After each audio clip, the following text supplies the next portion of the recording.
за тази възможност и привилегия, Господи, която Ти ни даваш. Отново, Господи, да бъдем събрани, Боже, в Твоето име. Или, Господи, който е на всякому друго на Божия святи. Или, Господи, се събираме в това име, Господи, което има отяване, в това име единство, в това име любов. Или чрез Господи, чрез любов, чрез отяване, чрез единство, Господи.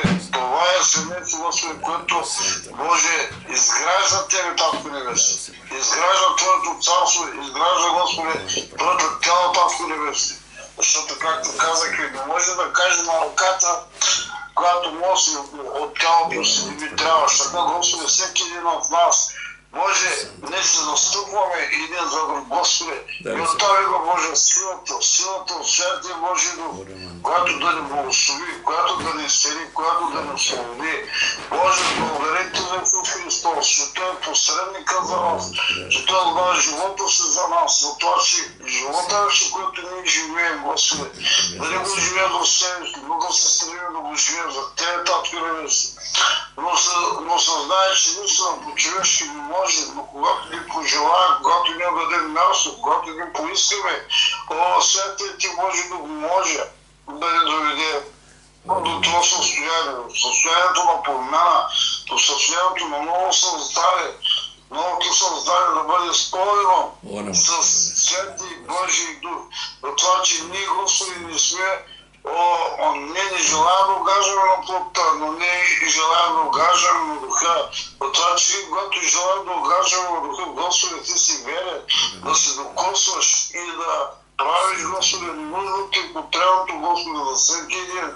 Божия свят, ние желаем да остане, Боже, да остане, Господи, на мястото на лозата, Божия свят, и наистина, Господи, от лозата, Господи, ние да чекаме, Господи, живота около нас, Татко Небесен. И това става единствено и само чрез Святия Ти Дух, Господи. Нека, Господи, това да го разбере тази вечер, нека да ни бъде ясно, Божия свят, че без Твоето присъствие, Господи, както Моисей беше създал, чрез Твоето присъствие, чрез Твоето водителство, без Твоето намеса, без Твоето знание, то нищо не става на земята. Господи, когато Ти си в култура, тогава Ти си в съгласие, тогава, Господи, когато е Твоята воля, Татко Небесен, то тогава всичко се получава. И за всичко се издига името на Господ Исус Христос. Името на Израиля в името на този, който казва: Аз съм този, който съм. И ние Те благославяме, Господи. Издигаме ръце, Господи, Ти благославяме. Благославяме Твоето име, Божия свят. Благославяме делото и полицията на цялата земя, Господи. Боже, благодарим Ти за това, че ние днеска ще не, Боже, можем да се наречем верен остатък пред Тебе. Господи, благодарим Ти за това, че тук в тази група ние не говорим за други хора, не говорим, защото не е казано да се говори за други хора, не трябва да се говори за други хора, но Господи, тук вярвам, че ние сме тази група хора, които бързаме да се отдаваме почет един на друг. Бързаме да се уважаваме един на друг, бързаме да даваме единство един на друг. И по този начин идва силата и присъствието, идва Духът Божий, и Той е този, който върши своята си воля във всеки един от нас. Тази вечер, Господи, аз Ти моля за Словото, когато благославяш кого ли служение, Господи, благослови, и тази вечер служението, което има да бъде пастор, пък Господи, благославя нашия пастор. Господи, ние казваме нашия, защото вече ние сме, Боже, едно, Господи, пред Тебе. И имаме, Господи, като едно. Ние не казваме само на думи, но казваме наистина, Господи, ние се имаме, Боже, като за едно, Боже, семейство, духовно семейство пред Тебе. И си моля сега тази вечер, Господи, да Ти благославяме служение. Благослови, Господи, служение, което Той ще моли. Нека, Господи, както каза, да бъде изпълнено със силата на Святия Божий Дух. И тази вечер, Господи, словата, които Той ще говори, Господи, нека на нас да отвори сърцата и Святия Ти да ги преработи. И на нас, Господи, да останат едни запечатани слова, Слава Господи, в който да имаме коренен променен живот, живот, който е за Твоята слава, за Твоята хвала, за Твоята прослава. Тези думи изречени в него, Господи, да нека да преработят в нас и да дават това. Господи, благославям пасторското семейство, като на първо място на почет. Благославям, Господи, да Ти семейство на брат Николай, благославям семейство на брат Васил, благославям семейство на брат Октай, семейство на сестра Светла и моето семейство. Много си, Господи, вярвам, че и други са, защото и други има, Господи. Благослови, Господи, Ти знаеш по каква причина и как и защо не са влязли. Може не ги благославяме и казваме, разрушаваме всяка една клопка на Сатана, разрушаваме всеки проблем, всяка една болест, всяка една немощ. О, всички вредни неща, които ги държи далеч от Тебе, Господи. В името на Исус, всички тези неща да бъдат сразени, да бъдат поведени и мисля, Господи, да се чувства свободни в духа. Там, където е Божия дом, там е свобода. Мисля, Господи, в духа Ти ще се радва, Боже, в духа Ти, Господи, ще Те славим, ще Те прославяме, защото велики са Твоите дела, чудесни са Твоите милости и благости, верни са Твоите присъди, Господи. Господи, моли са всяка сутрин и моли са казва всяка вечер. Твоите благости и милости, Господи, които Ти показваш. Господи, когато ние сме верни над малко, Боже, Ти ни постави над онази черта на благословение, така както на Тебе Ти се изжалвам. Моля си, Господи, за понеже поне за те сега се спомняме, Господи, за брат, за сестра Тинка, за сестра Тинка, Господи, за брат Валя, благодаря Ти, Господи, за брат Валя, за Тинка, Господи, да се молим, Господи, ги взимаме, Господи, пред Тебе, благослави, казах, в името на Исус, няма да Ти нямаш глас, но Исус Христос, Господи, Той е този, който ни е дал тази власт, да се моли за Тях, да ги благославяме и те да бъдат за съвършено изцеление и благословение. Боже, ние ги изискаме ги, Господи, и тези, които има да се спасят от наши домове. Следващи, Господи, които правят компромис, следващи, Господи, които се далечат от Тебе, които вършат грехове и се далечат от Тебе. Боже, молям Те, милост покажи, защото заплатата на греха е смърт, но дойде, Господи, на Спасителя, който решава да познае, който решава да бъде с Него. Това е вечният дар, това е Исус Христос, това е Божия дар. Господи, благодарим Ти. Слава на Тебе! Благодаря Ти, Господи, за мен и за моето семейство. Благодаря Ти, че семейството е здраво и благословено. Благодаря Ти, Господи, и за мене.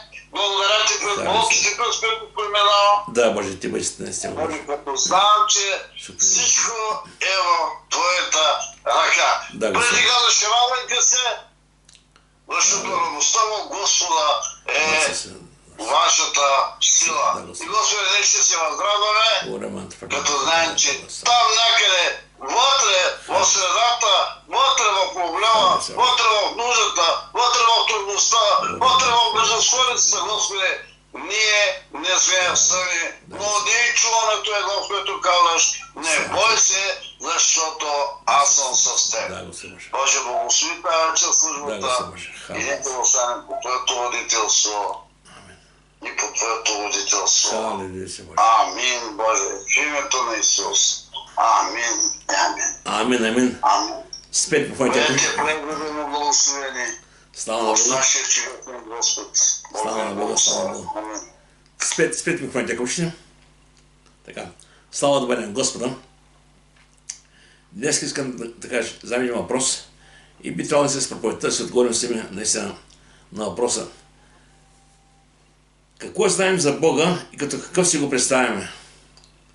Ще точно веднъж. Какво знаем за Бога и като какъв си го представяме? Много пъти казваме, аз вярвам в Бога, може да е в Божията ръка, Бог се грижи за мен и много пъти ставаме думата Бог при всяко нещо, което преминаваме в нашия живот.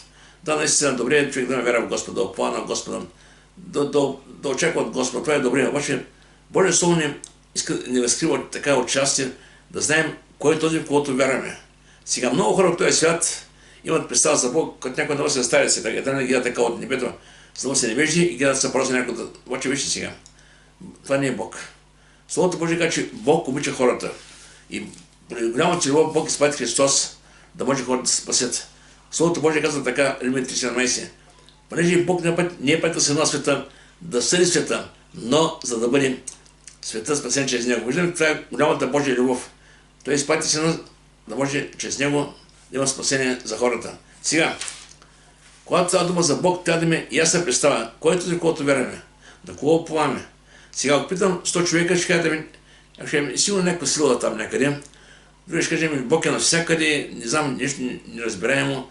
И те кажа, много пъти, ние като християни наистина се лутаме точно какво е Бог, точно какво представлява. Знаем, че Бог е добър, знаем, че Бог е любов, знаем, че Бог е милостив, знаем, че Бог е състрадателен. Това са Божии атрибути, това е Божия характер. Но те скажете е някъде в Бога.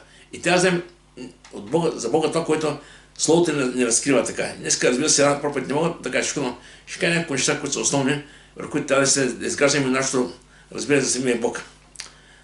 И вижте, когато Библията каже, че Бог създаде човека по своя разподобие, и много пъти не си мисли, че за Бог е като човек. Много пъти правят картини, дядо Божие, Бог като старец, Исус като дете и Дева Мария като майка и как това е Божието единство. Не, това не е. Това са картини. Това са изображения на направени човешки ръце, било да народ, било на картина. Но това не е Бог. И много хора си правят такива неща и си казват, това е мой Бог, аз не го вярвам. Това е дърво или картите, те не спасява, не помага човека. Трябва да има ясно разбиране. Кой е Бог, от който вярваме? И кой ни каза Божие Слово за него, самият? Сега, първо те знам, че виждам, Бог е невидим, но той е реален и той е жив. Ако не го виждаме, той е навсякъде. И аз ще дам няколко примерно знаеш това.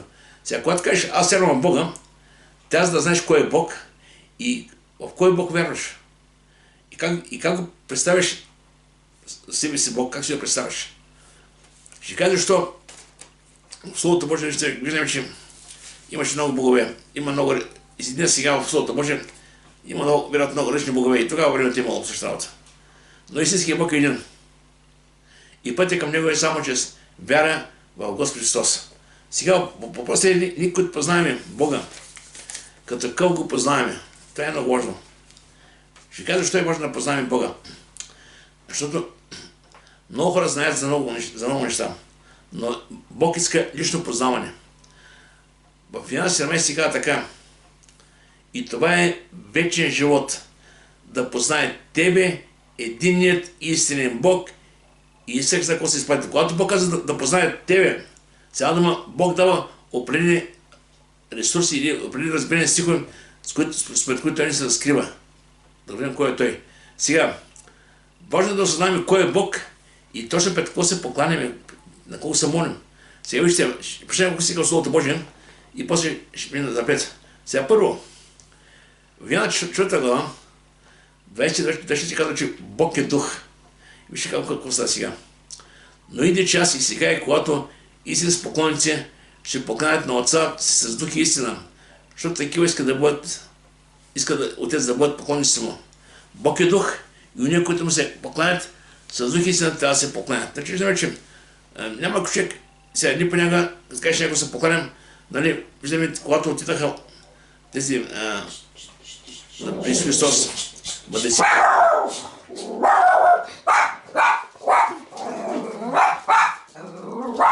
Когато мъдреците отидаха при Исус Христос, те се поклониха. В Стария Завет има Битие 18 глава, Авраам се поклони до земята на Господа.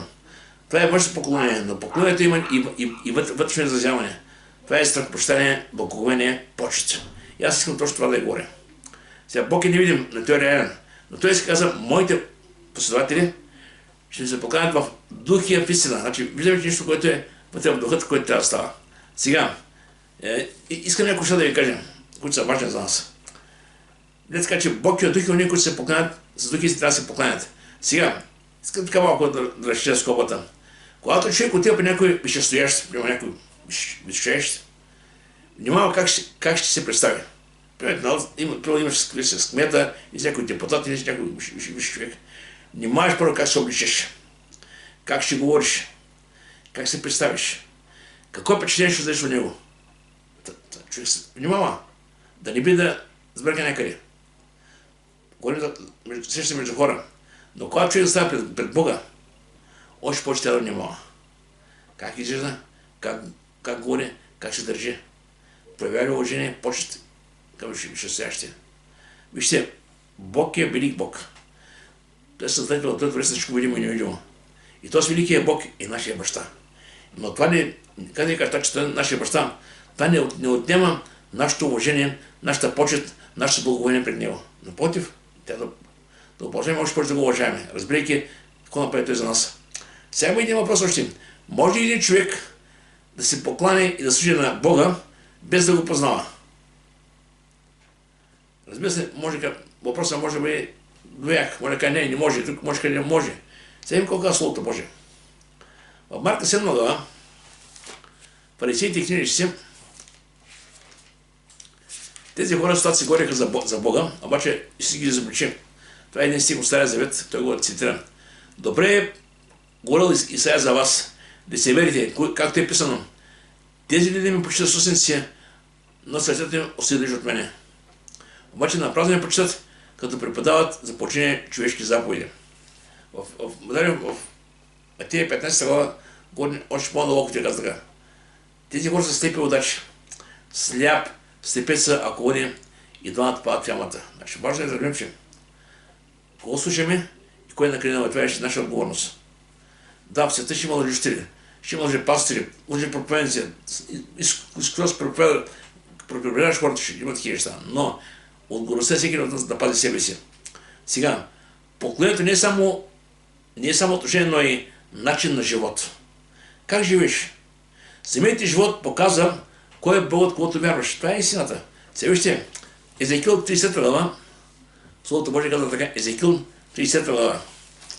Тук говори за една група хора, които идваха при Бога, но само до там толкова. Какво ставаш после? Вижте сега.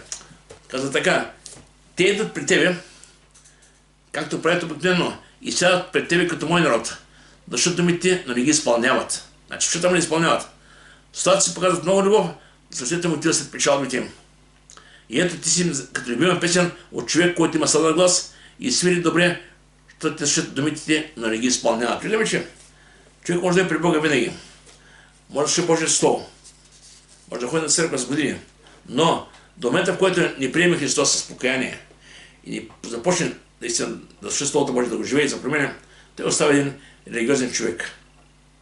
И Светенска е пълно с такива хора, които ходят на църква само по празни стили, когато те решат, и през време те си в този свят. Но иначе табелата християнин, бил късен с вода като дете и много други такива неща. Разберете, важно е човек да приеме Христос, да живее Христос, да седа с Христос и да отиде до край с Христос. Това е важно.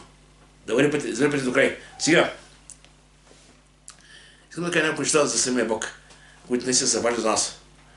Първо, осъзнаване кой е Бог. И нашето, вижте, ние няма да правим всяка картина на Бог според това, което мислим ние. Защото понякога хората смятат, че Бог е някакъв там, с който си на високо, който чака нашите молитви само да дава. Само да дава, като Дедо Мраз. Но това не е Бог. Макар че Словото Божие каза, всяка да ще ги дължим на Него. Иска, че и зададе. Да, това е едната функция. Бог дава. Обаче същността на Бог не е това. Първо трябва да осъзнаем кой е Бог, да има познаване на Бога според Словото Божие и поклонение на Бога. Сега дума, така, поклонение, страхопочитание. Сега поклонението като цяло по 4 неща. Хваление, молитва и живот. Значи не може примерно да пееш хваление, да се молиш, а живот ти да бъде нещо лично. Значи това е страшно. Това не се мере. Така правих фарисеите. Сам Исус каза за тези хора, Матея 20 глава. Това, което говорят, слушайте, обаче не вършат това, което те правят. Понеже говорят, а не вършат. Това е много радикално. Амос 5, че в Лука 6, Исус каза на слушателите си: защо ме зовете Господи, Господи, а не вършите това, което ви казвам? Значи няма да се да прикажеш, Господи, Бог те познава. Но покажи си живота си, в когото вярваш, на кого служиш. Сега, като казва словото, Бог е дух и поклонението дух е в истина. Сега искам да кажа нещо важно. Дава се. Бог е дух и дяволът е дух. Сега, от всеки един човек зависи кого ще избере, кого ще предпочете. Дявол е княза на този свят, така казва Словото Божие. В 1 Йоанна 5:14 казва така: княза на този свят Сатана. Той е княза. Обаче, виж какво става сега. Ще прочетем малко и ще разсъждаем. 1 Йоанна 5:19 казва така: знаем, че ние сме от Бога и целият свят лежи в лукавия. Значи си Божи деца, Бог е над всичко. В Словото Божие, в Псалом 24 казва, че Господ на земята и всичко ще има в нея. Но когато Адам се грешиха, така че греха на ресията, че греха смъртта. И виждаме, че властта, която беше бъдала човека, беше дадена на дявола. И дявол вижте, много лека ръка виждаме как изкушава хората и наистина как ги владее. Това е страшно, разберете ме. И Матея 6:24 Словото Божие казва, че никой не може да се гона на двама господари. И ние ще битни, други ще намрази. Има Бог, има и дявол. Дявол е князът на този свят. Дявол е който изкушава хората със света, със светски неща. А Бог е този, който показва вечността и небето. И едното се приема с виждане, другото се приема с вяра. И важно е човек да направи свой избор, къде иска да бъде. Има хора, които казват, аз искам да живея. Добре, живей си.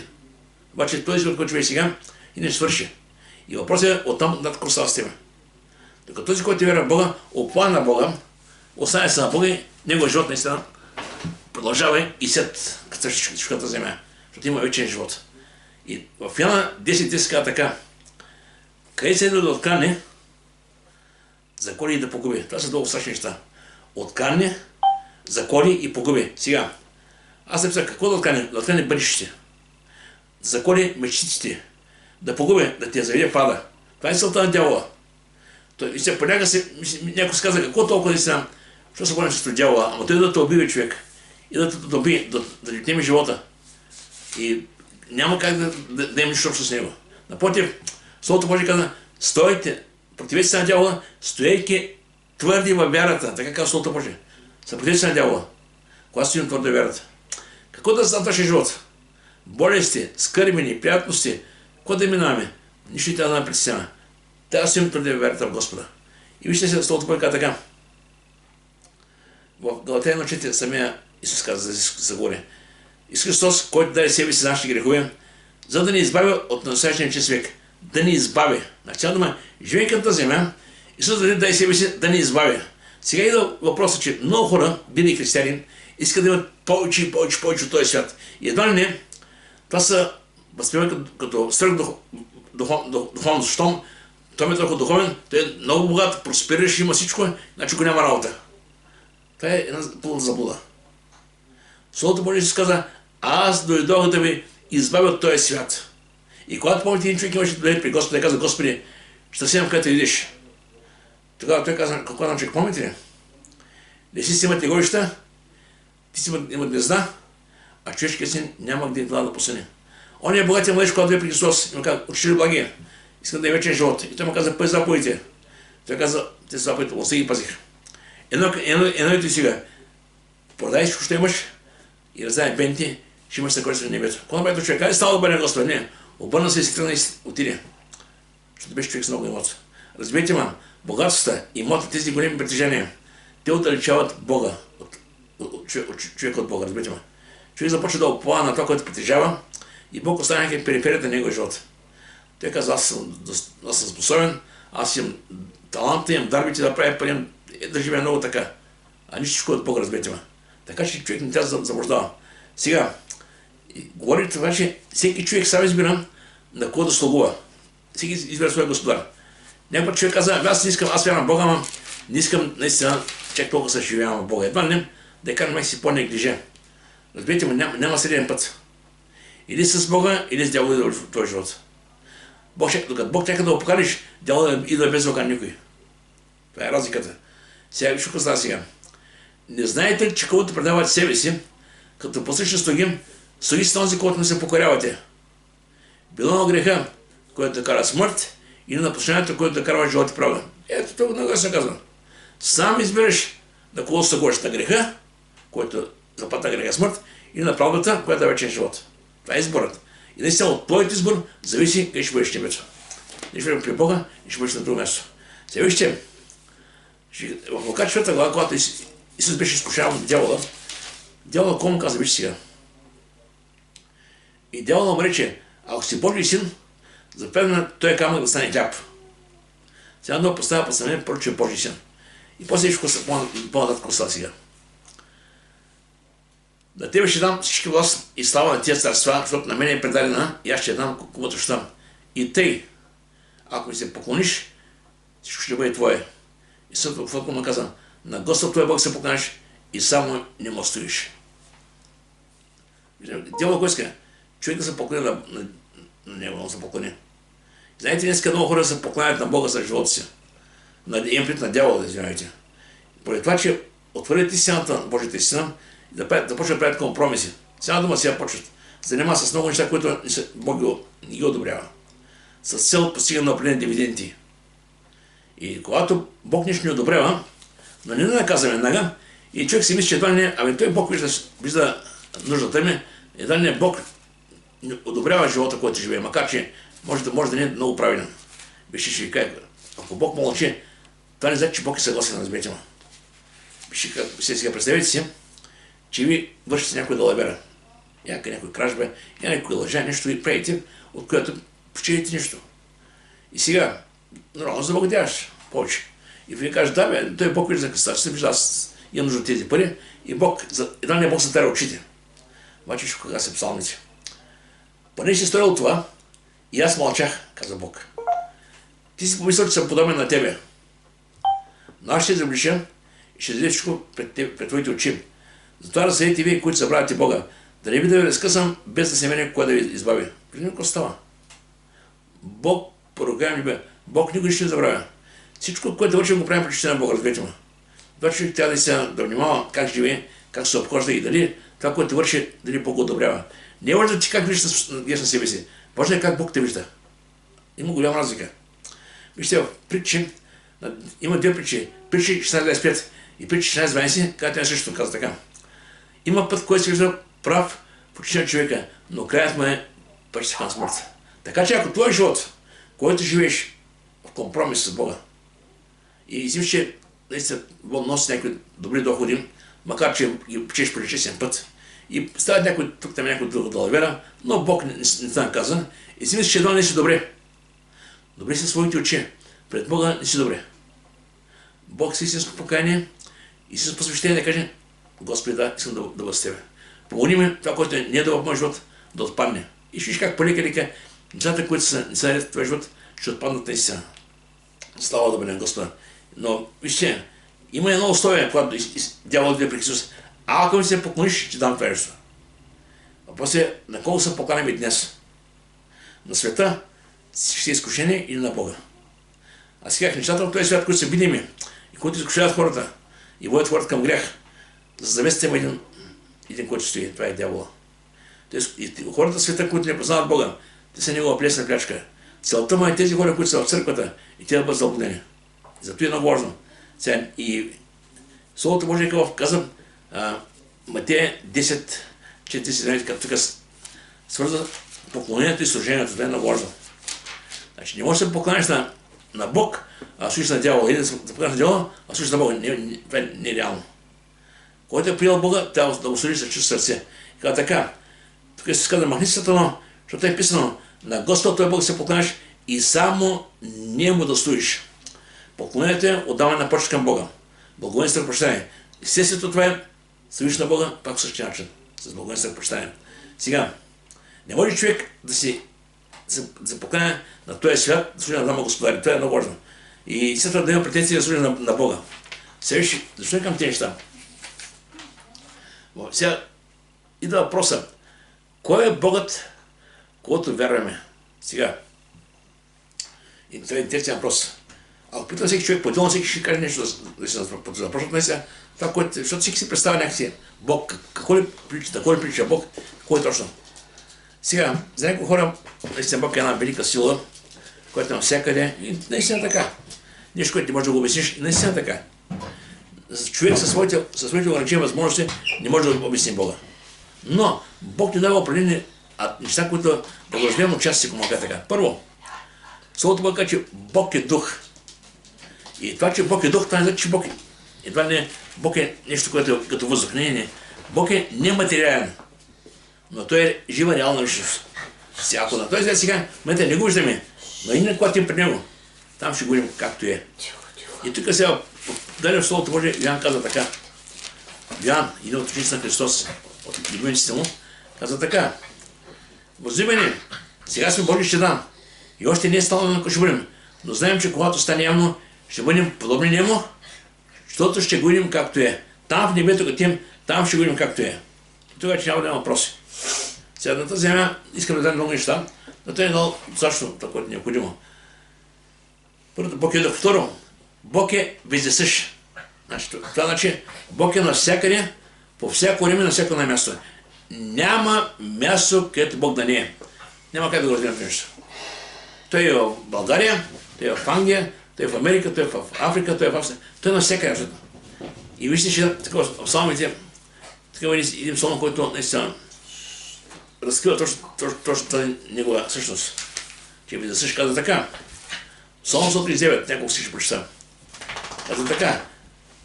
Къде да отида от твоя дух? Няма къде тиш. Помните, ти едно се опита да избягам, но къде избягаме? Няма къде да избягам от Бога. И къде да побегна от присъствието ти? Ако възлеза на небето, ти си там. Ако не на фада, ето ти си там. Ако взема крилата на звората и се селя в най-днешните краища на морето, и там ще ме води ръката ти. И твоята десница ще ме държим. Ако река, поне тъмната ще ме покрие. Дори нощта ще бъде видена около мене. Наистина тъмната не скриваш от тебе. Но нощта свети като денец. Тъмната и светлината са еднакви за тебе. Значи дума няма къде да избягаме. Ама няма тъмно, няма светло.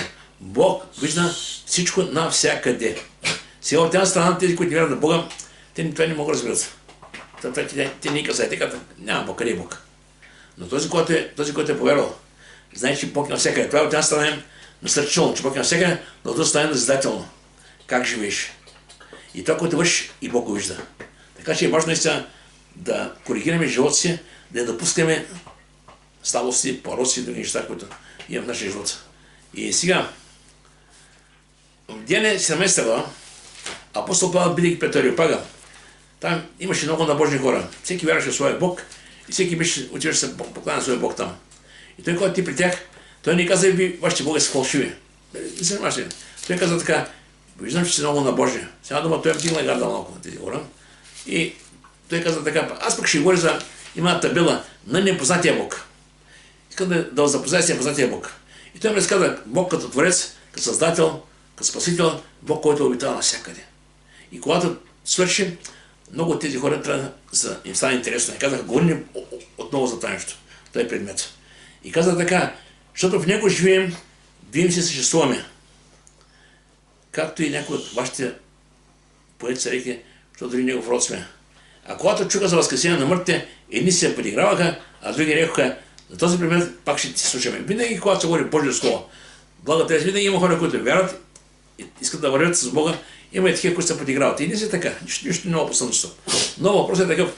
Въпрос е, отгоре относно темата, кой е Бог, как се представя. Първото беше, че Бог е дух, второ, че Бог е вездесъщ навсякъде, и третото е, Бог е вечен Бог, вечен. Значи, какво значи? Бог, ние сме сигнали сега, едно цвете посяваш, той има определен живот. И за радост се живее малко и заминава. Сега едно дърво посадяваш, същата работа. Има година живот и това умира. Ние имаме животите, мравките, земете си. Всичко, което има животи около нас, всяко си има живот родено и си заминава. Но когато само за човека, Бог е промислил вечен живот. И сега, откъде е вечността? Вечността идва от Бога. Бог е вечен и Библията така, че Той е положил вечността човешко сърце. И човек наистина, душата на човека е вечна.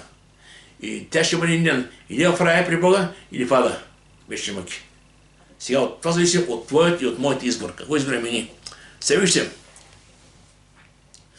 Изход 3 глава, чай си, когато Моисей среща с Бога, там при капината, която гореше, кипената горе, ама не изгаря. И Моисей се приближи, тогава Господ заговори Моисей и след разговора, който имаха с Моисей, Бог му мисли, че дошъл на тази земя има да спаси израелтяните от Египет. И каза на Моисей, че бъдеш този човек. И сега той му каза, езика на фараон да пусне израелтяните от робство. И Моисей каза, кой съм аз, Господи, започна едва не да шкалкави. Ама аз заекам и това го нещата. И Бог му каза, иди и кажи да пуснат. И той каза, аз ще няма, ще каже, кой му праща, кой? И тогава Бог каза на Моисей, аз съм онзи, който съм. Виж, това са много, много важни думи.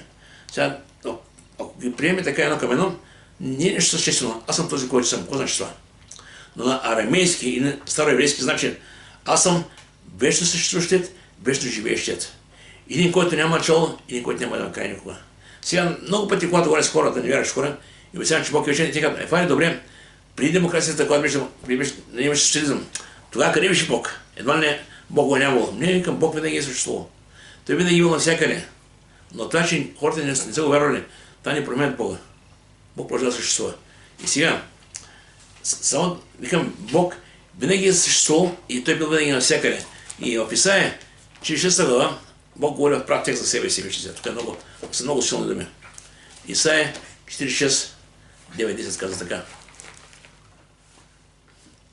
Помнете предишни неща от темността, защото аз съм Бог и няма друг. Аз съм Бог и няма подобен на мене. От началото аз изявявам края. От древните времена не станат още неща. Аз казвам, намерението ми ще устои и ще извърша всичко, което ми е угодно. Това каза Бог в прав текст. Аз съм Бог, няма друг. Вашата работа, ако ще прави си. Който иска да живее, да приеме, има живота. Този, който ме отхвърли живота. Сега,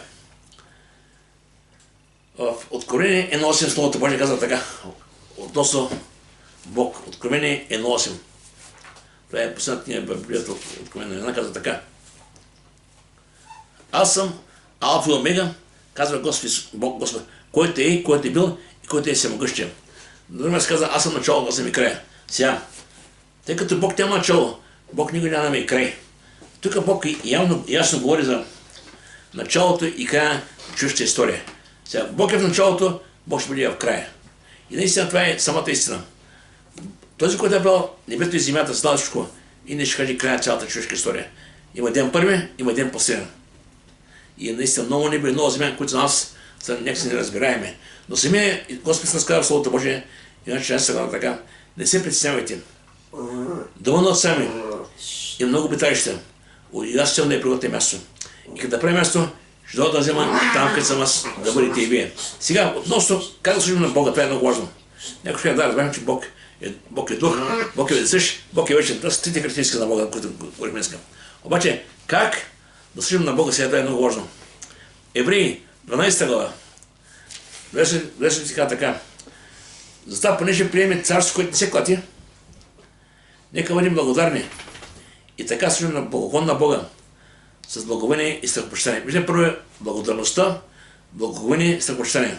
За какво благодарни? Представете си, че ви казвам защо. Всеки един от нас, без Бога, ще да върви пътя към ада. В края на този живот отиваш и на фада. И това е вече мъки. И Исус Христос ни избави от този ад. И ни подари живот. Как? Когато Той умре с нас, умря заради нас. И който вярва в Него, казва, че има вечен живот. Това е, което трябва да има благоволение с това нещо. И важното е да има създадение благоговение и страхопочитание. Това са важни неща. Важно е да осъзнаем, не забравяме никога, кой е Бог, кой си ти. Бог е вече създател на небето и земята. А си прашинката, която Бог създаде човека. И Словото Божие казва, че вие си като пара, която днес и утре няма. Вашия живот като пеля, така казва Словото Божие. Много са Словото Божие не написа колко е кратък човешкият живот. Но хората виждат, че едва не ще викот на тази земя и ще правят велики дела. И нека се отхвърлят и Христос. Сега ще дам два близки примера, върху които искам така малко накратко само. Първо, Изход 32 глава. Сега представете си, Бог чрез Моисей изведе израелтяните от Египет. И сега качиха се на планината, той им даде заповедите. И тук в 32 глава, когато той беше при Бога говоря, Моисей чрез едно, Хората чакаха и направиха лейно теле и казаха, това е нашия Бог. И сега дума, ти виждаха Бог в пълнота, там, когато се яви, но следващия миг казаха така, стани направи на Бог, на Арон. Защото не знаем какво стана с Моисей, човек, който не извел от египетска земя. И Арон им каза, излезте задни обици, които са научите, жените и така, и направи Бог. Виж какво става сега. И на когато станало, пожертваха все изгарни и принесоха, примитивни приноси, седнаха людите да ядат и да пият. Не ли е познато? По празник си какво правим? Отиваме на черква, прекъсваме се на целуваме иконата, целуваме на папа ръката и се връщаме и сядаме на масата и комико край свършим. Едва не номер мина. Това е страшно отбетива. Бог поругаем не бива. Бог се хората да го верят истински и да го съдят истински. И после каза така, тогава Господ каза на Моисей, иди след, защото се развратиха. Който се извел от египетска земя, скоро се отклониха от пътя, в който съм им запел да ходят. Направиха се идеално теле, поклониха му се и пожертваха му река, това е твоят Бог. Интересна работа, представете си. Те видяха Бог в пълнота. Бог беше при тях, денем като огнен стълб, като облак, вече огнен стълб. И водеше ги. Когато планета се яви, те се оплашиха. И следващия миг те се правиха глиено теле от злато и казаха, това е нашия Бог. Ако искам да кажа, ще дам още пример сега. Виждам тук израелтяните са грешкани, се поклониха.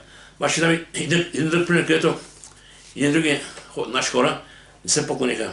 Това е Даниил 3 глава. Даниил 3 глава имаше цар на Навуходоносор. Той направи, както ще кажа, един златен образ.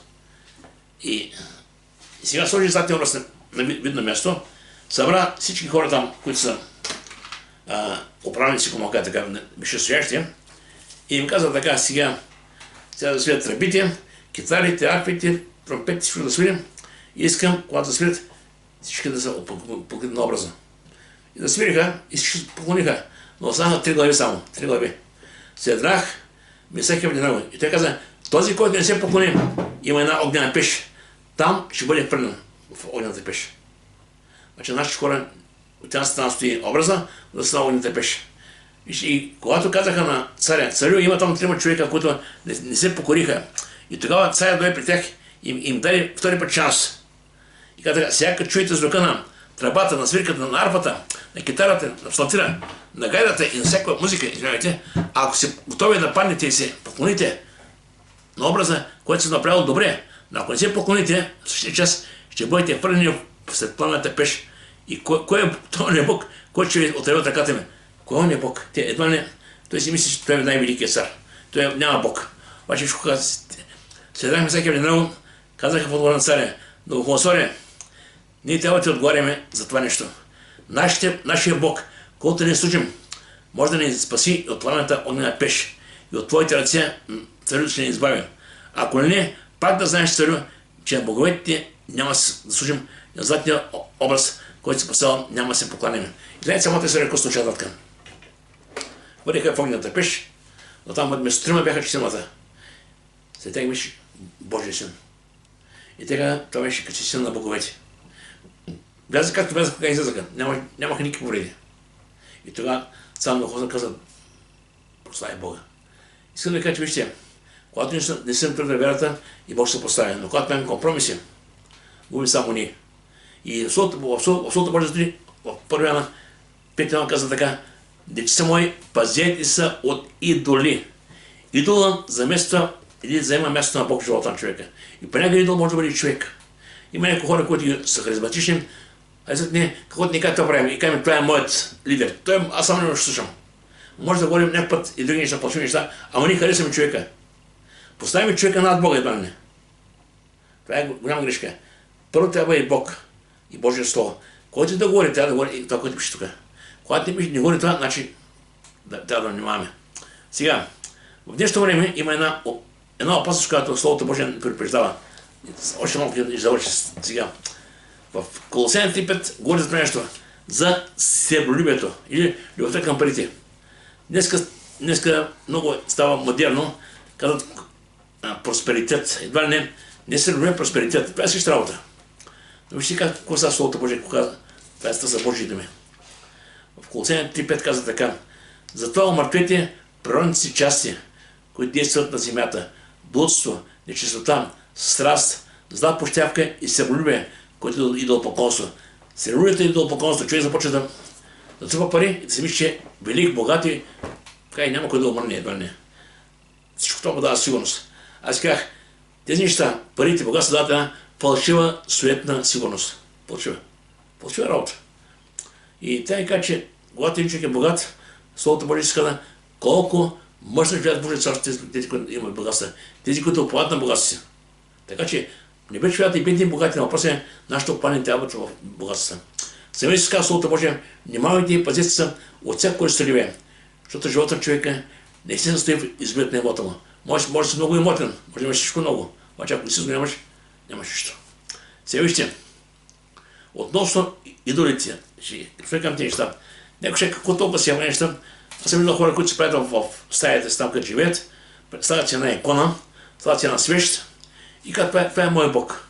Там правят свеща, но предварими и си вярват, се молят, се кръстят. И казват, това е моята вяра. Сега аз не мога да кажа доколко тази вяра е истинска и искрена пред Бога.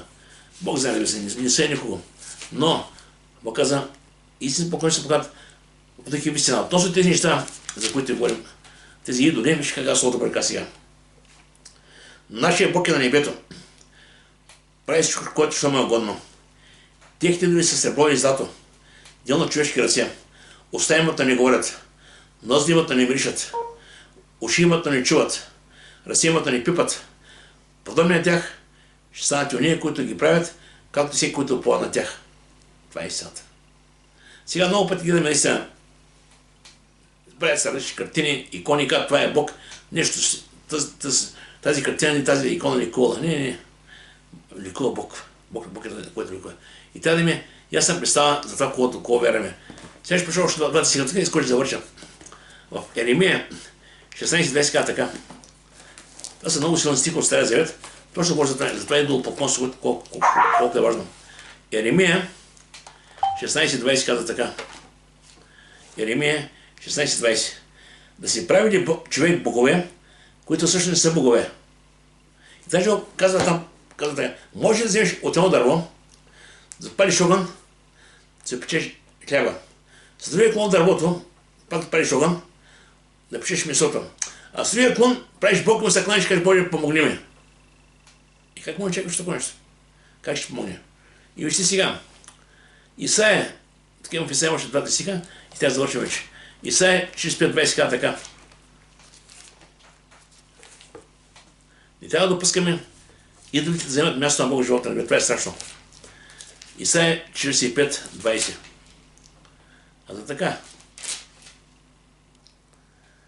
Нямат разум онези, които възправят дървените си идоли и се молят на Бог, който не може да ги спаси.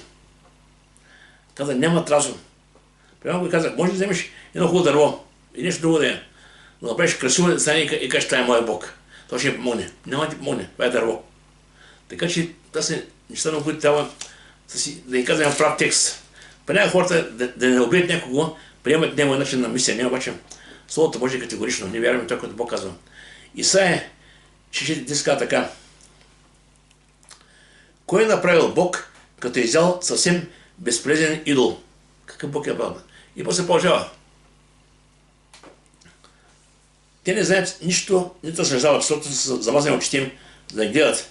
И никой не се замисля, никой няма знание или разум да каже, често те го заговорих на огън, хляб изпекоха на огъните му, обекоха месо ядах и после прави Бог.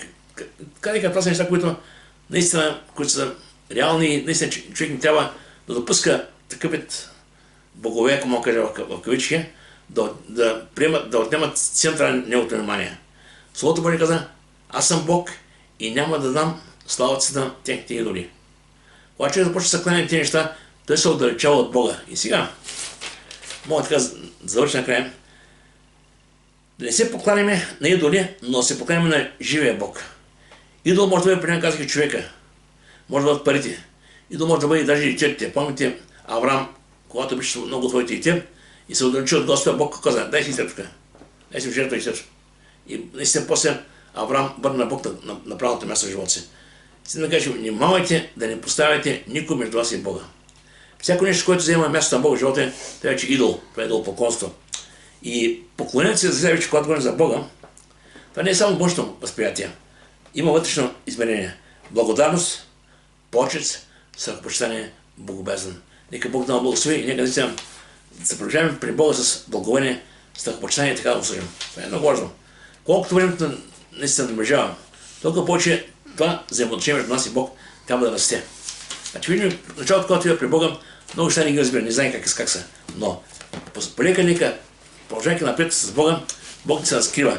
Бог ни дава разбиране за това, кое е Той и кое иска от нас. И когато Бог те разкрива, стъпка по стъпка, полека, започваш да го познаваш. Това е също между личности. Когато запознаеш всякого, ти знаеш само малко за него, знаеш само неговото име. Но когато общуваш по-често, ти вече знаеш неговия характер, знаеш неговите интереси, знаеш това, което му достава удоволствие, това, което няма. Сега дума, при запознаването, при общението, което има две личности, става наистина сплотяване. И това става и между нас и Бога. Нека Бог да ни благослови, нека никога да не поставяме нищо между нас и Бога. Нека наистина да общуваме в нашия Христос. Нека Бог да ни благослови. Слава Богу, Господи, нека се молим.